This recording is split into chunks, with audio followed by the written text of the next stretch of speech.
നബി സല്ലല്ലാഹു അലൈഹി വസല്ലമയുടെ കാലശേഷം കൂഫയിലെ മസ്ജിദിൽ ചില ആളുകൾ വട്ടമിട്ടിരുന്ന് ഒരാൾ അവരോട് പറയുന്നു, ഹല്ലിലു മിഅ, നിങ്ങൾ 100 തവണ ലാ ഇലാഹ ഇല്ലല്ലാഹ് എന്ന് പറയുക. അപ്പോൾ അവർ കല്ലുകൾ കൊണ്ട് എണ്ണം പിടിച്ച് ലാ ഇലാഹ ഇല്ലല്ലാഹ് എന്ന് പറയുന്നു. പിന്നെ അയാൾ പറയുന്നു, കബ്ബിറു മിഅ, 100 തവണ നിങ്ങൾ തക്ബീർ എന്ന് പറയുക. കല്ലുകൊണ്ട് എണ്ണം പിടിച്ചവർ തക്ബീറുകൾ ചൊല്ലുന്നു. സബ്ബിഹു മിഅ, 100 തവണ സുബ്ഹാനല്ലാഹ് എന്ന് നിങ്ങൾ പറയുക എന്നൊരാൾ പറയുകയാണ്. കല്ലുകൊണ്ട് എണ്ണം പിടിച്ചവർ 100 തവണ ദിക്ർ ചൊല്ലുന്നു. ഒന്ന് ആലോചിച്ച് നോക്കൂ, എവിടെയാണ് ഇരിക്കുന്നത്? മസ്ജിദിലാണ്. മസ്ജിദിലാണ്. എന്താണ് ചൊല്ലുന്നത്? ശ്രേഷ്ഠമായ 4 കലിമത്തുകളിൽപ്പെട്ട കലിമത്തുകളാണ്. സുബ്ഹാനല്ലാഹ്, വൽഹംദുലില്ലാഹ്, വലാ ഇലാഹ ഇല്ലല്ലാഹ്, വല്ലാഹു അക്ബർ. ഇതിനോളം ശ്രേഷ്ഠമായ കലിമത്ത് മറ്റൊന്നില്ല. അള്ളാഹുവിൻ്റെ ഖുർആൻ കഴിഞ്ഞാൽ ഏറ്റവും ശ്രേഷ്ഠമായ വാക്കുകളാണിവ. അല്ല, ഇത് ഖുർആനിലുള്ളത് തന്നെയാണ്.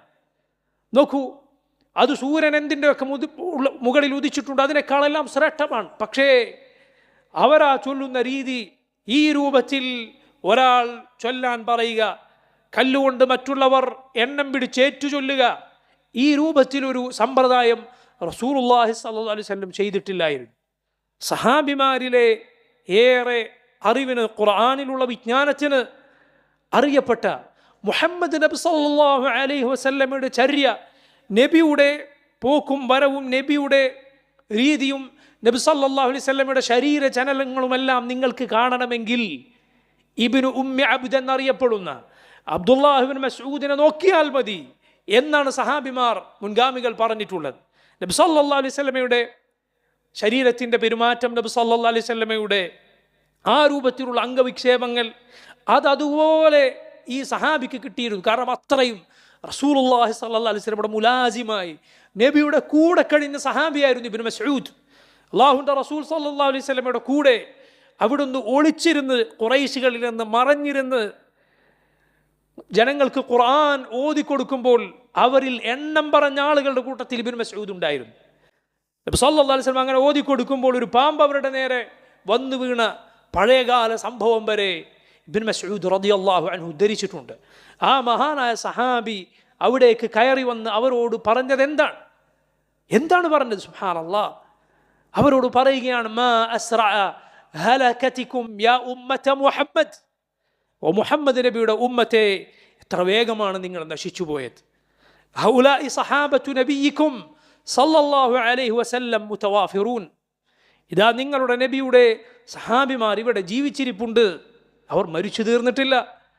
വാനിയതുഹു ലം തുക്സർ, നബി ഉപയോഗിച്ച പാത്രങ്ങൾ പൊട്ടിപ്പോയിട്ടില്ല.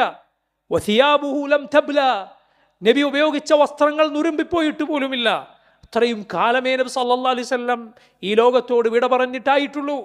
ഫവല്ലദീ നഫ്സി ബിയദിഹി, എൻ്റെ ആത്മാവ് ആരുടെ കയ്യിലാണോ ആ റബ്ബ് തന്നെ സത്യം. ഇന്നകും ലഅലാ മില്ലത്തിൻ ഹിയ അഹ്ദാ മിൻ മില്ലത്തി മുഹമ്മദിൻ സല്ലല്ലാഹു അലൈഹി വസല്ലം അം മുഫ്തതിഹു ബാബ ദലാല. അല്ലാഹുവിൻ്റെ റസൂൽ സല്ലല്ലാഹു അലൈഹി വസല്ലം ഏതൊരു വഴിയിലാണോ, ഏതൊരു മാർഗത്തിലാണോ ജീവിച്ചത്, അതിനേക്കാൾ നല്ല മാർഗത്തിലാണോ നിങ്ങൾ? അതല്ല, നിങ്ങൾ ദലാലത്തിൻ്റെ, വഴികേടിൻ്റെ വാതിൽ തുറക്കുകയാണോ? അവർ പറഞ്ഞു, യാ അബാ അബ്ദുറഹ്മാൻ മാ അറദ്നാ ഇല്ലൽ ഖൈർ, ഞങ്ങൾ ഖൈർ മാത്രമേ ഉദ്ദേശിച്ചിട്ടുള്ളൂ. ഇബ്നു മസ്ഊദ് പറഞ്ഞു, വകം മിൻ മുരീദിൻ ലിൽ ഖൈരി ലൻ യുസീബ, ഖൈർ ഉദ്ദേശിക്കുന്നു, നല്ലതല്ലേ, ഞങ്ങളുടെ ഉദ്ദേശം നല്ലതല്ലേ, കൂലി കിട്ടാനല്ലേ എന്നിങ്ങനെ വിചാരിക്കുന്ന, കരുതുന്ന എത്ര ആളുകളുണ്ട്. അവനത് കിട്ടാൻ പോകുന്നില്ല. കാരണം ഈ ദീൻ അത് കേവലം നിന്റെ ഉദ്ദേശം മാത്രം നന്നാക്കാൻ വന്ന ദീനല്ല. നിന്റെ നീയത്ത് നന്നാകണം എന്നതുപോലെ നിന്റെ പ്രവർത്തനവും നേരായിരിക്കണം. അള്ളാഹുവിന് വേണ്ടിയായിരിക്കണം നീ പ്രവർത്തിക്കേണ്ടത് എന്നതുപോലെ മുഹമ്മദുർ റസൂലുള്ളാഹി സല്ലല്ലാഹു അലൈഹി വസല്ലമയുടെ ചര്യ അനുസരിച്ചാണ് നീ പ്രവർത്തിക്കേണ്ടത്. പ്രിയമുള്ളവരെ, ആളുകൾക്ക് തോന്നുന്നതുപോലെ അവർക്ക് ദീനിൽ പുതിയ പുതിയ ആചാരങ്ങൾ ഉണ്ടാക്കാമെന്നാണ് എങ്കിൽ മുഹമ്മദ് നബി സല്ലല്ലാഹു അലൈഹി വസല്ലം എന്തിനാണ് അള്ളാഹുവിൻ്റെ റസൂൽ അനവധി തവണ അവിടുത്തെ ജീവിതത്തിൽ ബിദ്അത്തുകളെ കുറിച്ച് താക്കീത് നൽകിയത്? നബി സല്ലല്ലാഹു അലൈഹി വസല്ലമയുടെ പ്രസംഗങ്ങൾ തുടങ്ങാറുണ്ടായിരുന്നത് ബിദ്അത്തുകളെ കുറിച്ച് താക്കീത് നൽകിയിട്ടായിരുന്നു. അലാ ഫഇന്ന ശർറൽ ഉമൂരി മുഹ്ദസാതുഹാ വകുല്ലു മുഹ്ദസത്തിൻ ബിദ്അ വകുല്ലു ബിദ്അത്തിൻ ളലാല വകുല്ലു ളലാലത്തിൻ ഫിന്നാർ. നബിയുടെ അവസാനത്തെ വസിയ്യത്തുകളിൽ ഒന്നാണ് എന്ന് സഹാബികളിൽ ഇർബാദ് ഇബ്നു സാരിയ റളിയല്ലാഹു അൻഹു പഠിപ്പിച്ച ആ പ്രസംഗത്തിൽ നമുക്ക് കാണാം, വഇയ്യാകും വമുഹ്ദസാത്തിൽ ഉമൂർ, ദീനിൽ പുതുതായി ഉണ്ടാകുന്ന കാര്യങ്ങൾ നിങ്ങൾ സൂക്ഷിച്ചു കൊള്ളുക, അതെല്ലാം ബിദ്അത്താണ്, അതെല്ലാം ദലാലത്താണ്. മുഹമ്മദുർ റസൂലുള്ളാഹി സ്വല്ലല്ലാഹു അലൈഹി വസല്ലം പറയുകയാണ്, ദീനിൽ പുതുതായി ഉണ്ടാകുന്ന കാര്യങ്ങൾ വഴികേടാണ് എന്ന്. ഇന്നല്ലാഹ ഹജബ തൗബത അൻ കുല്ലി സാഹിബി ബിദ്അത്തിൻ ഹത്താ യദഅ ബിദ്അതഹ, അല്ലാഹു ഓരോ ബിദ്അത്തുകാരൻ്റെയും തൗബ തടഞ്ഞു വെച്ചിരിക്കുന്നു, അവനവൻ്റെ ബിദ്അത്ത് ഉപേക്ഷിക്കുന്നതുവരെ.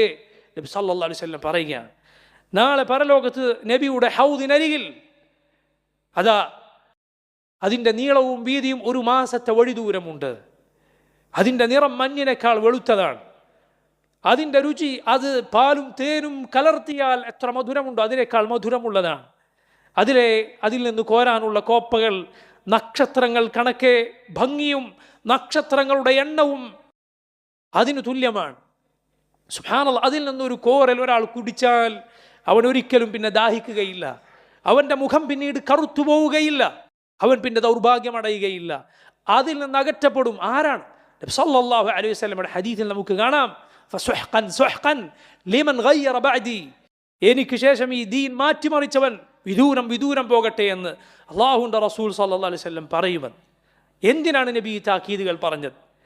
നിങ്ങൾ ഈ പറയുന്ന വാദമനുസരിച്ച് ഹേയ് നബിയെ സ്നേഹിച്ചിട്ടല്ലേ, അത് നബി ചെയ്തില്ലെങ്കിലും കുഴപ്പമില്ല, സഹാബിമാർ ചെയ്തില്ലെങ്കിലും കുഴപ്പമില്ല എന്നാണ് എങ്കിൽ ഏത് ബിദ്അത്താണ് പിന്നെ ആർക്കാണ് ഉണ്ടാക്കിക്കൂടാത്തത്? ബിദ്അത്ത് എന്ന ഈ പദത്തിനെന്തു പ്രസക്തി? നബിയുടെ ഈ താക്കീതുകൾക്ക്, നബിയുടെ മുന്നറിയിപ്പുകൾക്ക് പിന്നെ എന്തു പ്രസക്തി? ഒന്ന് പറയൂ, നിങ്ങൾ ആർക്കാണ് നബിയോട് സ്നേഹം? മുഹമ്മദുർ റസൂലുള്ളാഹി സ്വല്ലല്ലാഹു അലൈഹി വസല്ലമയെ പിൻപറ്റി നബിയെ ഇത്തിബാ ചെയ്ത് നബി പറഞ്ഞയിടത്ത് നബി പ്രവർത്തിച്ചയിടത്ത് അവസാനിപ്പിക്കണം സല്ലല്ലാഹു അലൈഹി വസല്ലം എന്ന് പറയുന്നവർക്കോ, അതല്ല നബി സല്ലല്ലാഹു അലൈഹി വസല്ലം ചെയ്തില്ലെങ്കിലും കുഴപ്പമില്ല, നബിയുടെ ബിദ്അത്തുകളെ കുറിച്ചുള്ള താക്കീതുകൾ അവിടെ നിൽക്കട്ടെ, ബിദ്അത്ത് ശിർക്ക്, ശിർക്ക് ബിദ്അത്ത്, ഇതേ നിങ്ങൾക്ക് പറയാനുള്ളൂ, ജനങ്ങളെ നല്ലത് ചെയ്യാൻ അനുവദിക്കുകയില്ലേ എന്ന് പറയുന്നവർക്കോ അല്ലാഹു എന്താണ് ഖുർആനിൽ പറഞ്ഞത്? ഖുൽ ഇൻ കുൻതും തുഹിബ്ബൂനല്ലാഹ ഫത്തബിഊനി യുഹ്ബിബുകുമുല്ലാഹ് വയഗ്ഫിർ ലക്കും ദുനൂബക്കും വല്ലാഹു ഗഫൂറുർ റഹീം. പറയൂ നബിയെ, ഇൻ കുൻതും തുഹിബ്ബൂനല്ലാഹ, നിങ്ങൾ അല്ലാഹുവിനെ സ്നേഹിക്കുന്നുവെങ്കിൽ ഫത്തബിഊനി, നിങ്ങൾ എന്നെ പിൻപറ്റൂ, യുഹ്ബിബുകുമുല്ലാഹ്, എങ്കിൽ അല്ലാഹു നിങ്ങളെ സ്നേഹിക്കും, വയഗ്ഫിർ ലക്കും ദുനൂബക്കും, അല്ലാഹു നിങ്ങളുടെ പാപങ്ങളെങ്കിൽ പുറത്തു തരും, വല്ലാഹു ഗഫൂറുർ റഹീം, അവനേറെ പൊറുക്കുന്നവനാണ്, അവനേറെ കരുണ ചൊരിയുന്നവനാണ്, അവനേറെ കരുണ ചൊരിയുന്നവനാണ്. നബിയെ ഇത്തിബാ ചെയ്യൂ, അല്ലാഹു നിങ്ങളെ സ്നേഹിക്കും. അല്ലാഹുവിനെ നീ സ്നേഹിക്കുന്നുണ്ടോ, നീ റസൂലുള്ളാഹി സ്വല്ലല്ലാഹു അലൈഹി വസല്ലമയെ ഇത്തിബാ ചെയ്യൂ. അല്ലാഹു പറയുകയാണ്, ഇത്തിബാ പിൻപറ്റുക എന്നാൽ എന്താണ്? ഫത്തബിഊനി എന്ന് പറയാൻ നബിയോട് കൽപ്പിക്കുകയാണ് അല്ലാഹു, എന്നെ പിൻപറ്റൂ.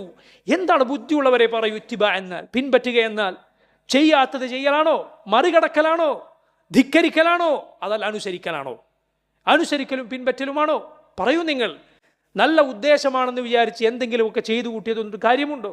അല്ലാഹു ഖുർആനിൽ അതാ നസ്രാനികളെ കുറിച്ച് പറയുകയുണ്ടായി, വറഹ്ബാനിയതൻ ഇബ്തദഊഹാ മാ കതബ്നാഹാ അലൈഹിം ഇല്ലാ ഇബ്തിഗാഅ റിദ്വാനില്ലാഹ് ഫമാ റഅഊഹാ ഹഖ്ഖ റിആയതിഹാ. നസ്രാനികളിൽ, ക്രൈസ്തവരിൽ ഒരു വിഭാഗം അവർ റഹ്ബാനിയത്ത് അവർ ആചരിച്ചു. എന്താണ് റഹ്ബാനിയ? വിവാഹബന്ധം ഉപേക്ഷിക്കുക, വിവാഹബന്ധം ഉപേക്ഷിക്കുക, ബ്രഹ്മചര്യം സ്വീകരിക്കുക. അള്ളാഹു ഖുർആനിൽ പറയുകയാണ്, എന്ത്? അവർ അള്ളാഹുവിൻ്റെ തൃപ്തിക്ക് വേണ്ടിയാണ് അത് ചെയ്തത് എന്ന്. ഇല്ല ഇബ്തിഗാഅ റിദ്വാനില്ലാഹ്, എന്നാൽ റബ്ബ് അത് സ്വീകരിക്കുമോ? ഇല്ല. അവൻ പറയുകയാണ്, മാ കതബ്നാഹാ അലൈഹിം, നാം അവർക്കത് നിശ്ചയിച്ചിട്ടില്ലായിരുന്നു. അവരവരുടെ വക പുതുതായി ഉണ്ടാക്കിയ ആചാരം അള്ളാഹുവിന് വേണ്ടി വിവാഹബന്ധം തന്നെ ഉപേക്ഷിക്കുക, അള്ളാഹുവിൻ്റെ തൃപ്തിക്ക് വേണ്ടി അള്ളാഹു സ്വീകരിക്കുകയില്ല. എന്തുകൊണ്ട്? മുഹമ്മദുർ റസൂലുള്ളാഹി സ്വല്ലല്ലാഹു അലൈഹി വസല്ലമയുടെ മാതൃക അതിനില്ല. നബിയുടെ മാതൃകയില്ലാത്ത ദീൻ ഉണ്ടാക്കാൻ അള്ളാഹു നിന്നെ ഏൽപ്പിച്ചിട്ടില്ല. പ്രിയ സഹോദരങ്ങളെ, പറയൂ, ആരാണ് ദീൻ നിശ്ചയിക്കേണ്ടത്? ദീൻ നിശ്ചയിക്കാൻ ആർക്കാണ് അവകാശമുള്ളത്? അള്ളാഹുവിനല്ലാതെ. റബ്ബ് ഖുർആനിൽ പറയുകൻ, അം ലഹും ശുറകാഉ ശറഉ ലഹും മിനദ്ദീനി മാ ലം യഅ്ദൻ ബിഹില്ലാഹ്, അള്ളാഹു അനുവാദം നൽകാത്ത ദീൻ, മതനിയമം അവർക്കുണ്ടാക്കി കൊടുക്കാനുള്ള പങ്കാളികളുണ്ടോ അവർക്ക്? ആരാണ് അള്ളാഹുവിന് പുറമെ അവൻ്റെ ദീനിൽ പുതുതായി കൂട്ടിച്ചേർക്കാൻ മറ്റാർക്കാണ് അവകാശമുള്ളത്? മുഹമ്മദുർ റസൂലുള്ളാഹി സല്ലല്ലാഹു അലൈഹി വസല്ലം അവിടുന്ന് അള്ളാഹുവിൻ്റെ വഹയിൻ്റെ അംഗീകാരമില്ലാത്ത, അള്ളാഹു അംഗീകരിക്കാത്ത ഒരു കാര്യം ഈ ദീനിൻ്റെ പേരിൽ പറഞ്ഞിട്ടില്ല. റസൂലുള്ളാഹി സ്വല്ലല്ലാഹു അലൈഹി വസല്ലമയോട് ദീനിനെ കുറിച്ച് ചോദിച്ചാൽ നബി സല്ലല്ലാഹു അലൈഹി വസല്ലം അള്ളാഹുവിൻ്റെ വഹി വന്നിട്ടാണ് അതേക്കുറിച്ച് സംസാരിക്കാറുണ്ടായിരുന്നത്. നബി സല്ലല്ലാഹു അലൈഹി വസല്ലം റബ്ബിൻ്റെ വഹി അനുസരിച്ചാണ് കാര്യങ്ങൾ പഠിപ്പിച്ചിട്ടുള്ളത്. എങ്കിൽ പിന്നെ പിൽക്കാലത്ത് വന്ന ആർക്കാണ് ദീനിലില്ലാത്ത പുത്തനാചാരങ്ങൾ ഉണ്ടാക്കാൻ അവകാശമുള്ളത്? അതുകൊണ്ട് പ്രിയമുള്ളവരെ, ബിദ്അത്തുകളുടെ ഗൗരവം മനസ്സിലാക്കുക, അതിൽ നിന്ന് ബഹുദൂരം അകന്നു നിൽക്കുക.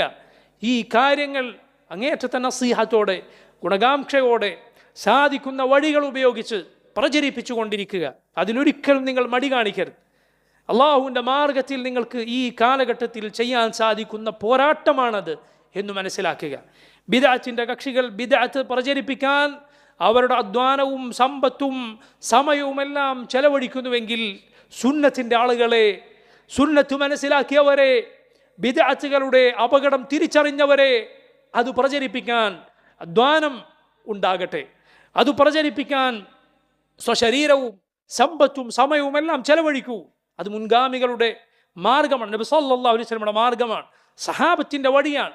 അഹ്ലുസുന്നത്തിൻ്റെ മഹാന്മാരായ പണ്ഡിതന്മാർ ബിദ്അത്തുകളെ എതിർക്കാൻ അവരുടെ ജീവൻ കൊടുത്തിട്ടുണ്ട്. അവരുടെ ജീവൻ അതിനുവേണ്ടി ത്യജിച്ചിട്ടുണ്ട്. അവർ കൊല്ലപ്പെട്ടിട്ടുണ്ട്. ഇതിൻ്റെ പേരിൽ സുബ്ഹാനല്ലാഹ് അങ്ങനെയുള്ള അപകടങ്ങളൊന്നും നമ്മുടെ മുന്നിലില്ല. അൽഹംദുലില്ലാഹ്, അള്ളാഹുവിനെ സ്തുതിക്കുക. അതുപോലെ ഈ ദീൻ യഥാർത്ഥ രൂപത്തിൽ പ്രചരിപ്പിക്കാൻ സാധിക്കുന്നതുപോലെ പരിശ്രമിക്കുക. അള്ളാഹു റബ്ബുൽ ആലമീൻ നമുക്കതിന് തൗഫീഖ് ചെയ്യുമാറാകട്ടെ.